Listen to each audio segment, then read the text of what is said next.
OVL e UÇK, së bashku me disa parti politike në Kosovë, PDK, AAK, si dhe me pëlqimin e kryeministrit shqiptar Edi Rama, kanë mbajtur një ditë më parë protesta në Tiranë, kjo për shkak të gjykimit që po i bëhet ish ushtarakëve të UÇK-s.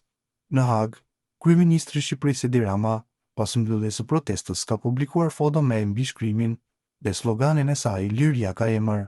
Ka qenë te shkrimi brenda posterit të kryeministrit Rama. Në anën tjetër, nga Partia Demokratike në Shqipëri nuk kanë marrë pjesë në protestë që sipas tyre bëhet me mbështetjen e mikut të Vučićit.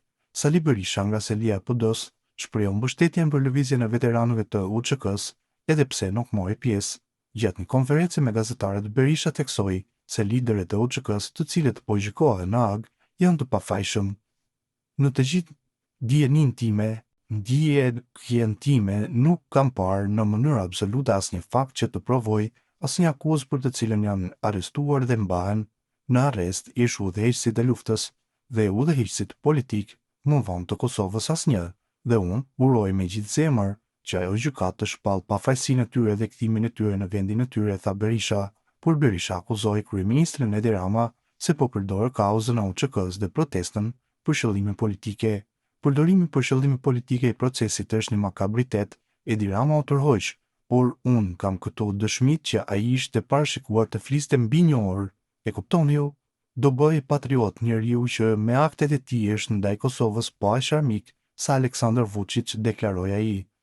Kryetari i Partisë Demokratike Berisha deklaroi se vota e socialistëve kundër rezolutës që dënonte gjenocidin serb në Kosovë është një nga aktet më të rënda në parlamentin shqiptar.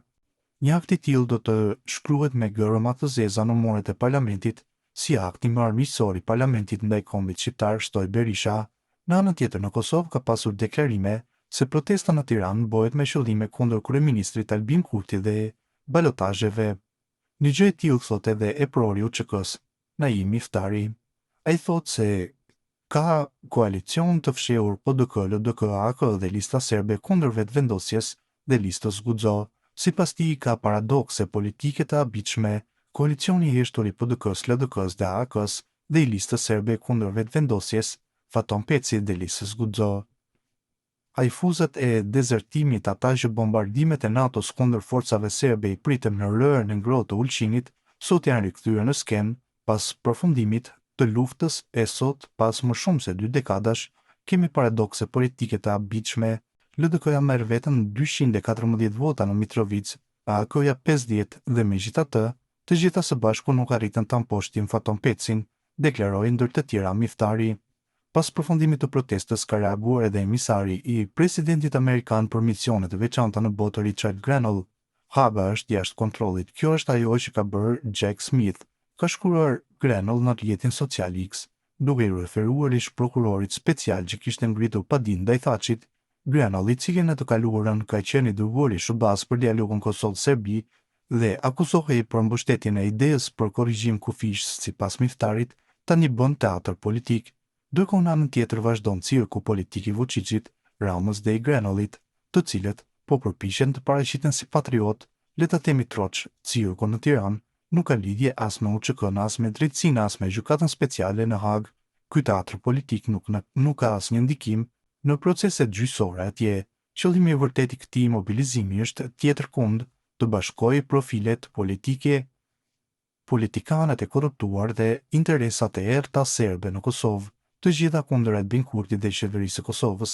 Mjafton t'i shikoni organizatorët e këtij cirku, promotor e sponsor janë shumica milionerë të pasur nga korrupsioni dhe përfitimet nga lufta në Kosovë, Shqipëri dhe Maqedoni. Shikoni më pas moderatorët dhe analistët e zjarrt të ditëve të fundit, ata që deri dje akuzonin UÇK-n për krime të rënda, për vrasje të civilëve serb, për skuadra vrasjesh, dhe e që pretendoni se Thaçi Veseli Selimi e Krasniqi ka vrarë aktivist të LDK-s. Skafaj Amizi, kur i dëgjonte këta luftëtar të krimit organizuar që shpifnin, mashtronin, falsifikonin dhe tratonin, ai thoshte: "Lujta, sot edhe unë do të thosha, kemi luajtur të gjithë, ose kanë luajtur vetëm ata", ka shtuar Miftari. Tutje, ai ka shtuar se sot Tirana u kthye në patriotizëm të rrem.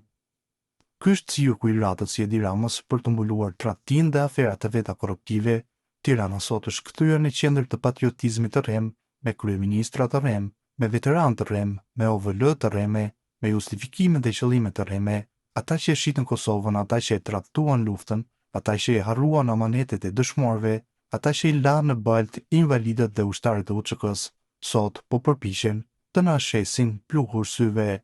Merri me veten në këtë cirk edhe Grenallin, Batonin, Buzhalën, Kajtazin, Shehollin, Balen, Zekën, Lindën, Alvin, Abazoviqin, Bujarin, Shqiprimin, ky cirk ka emër, përfundon Ishe Prori.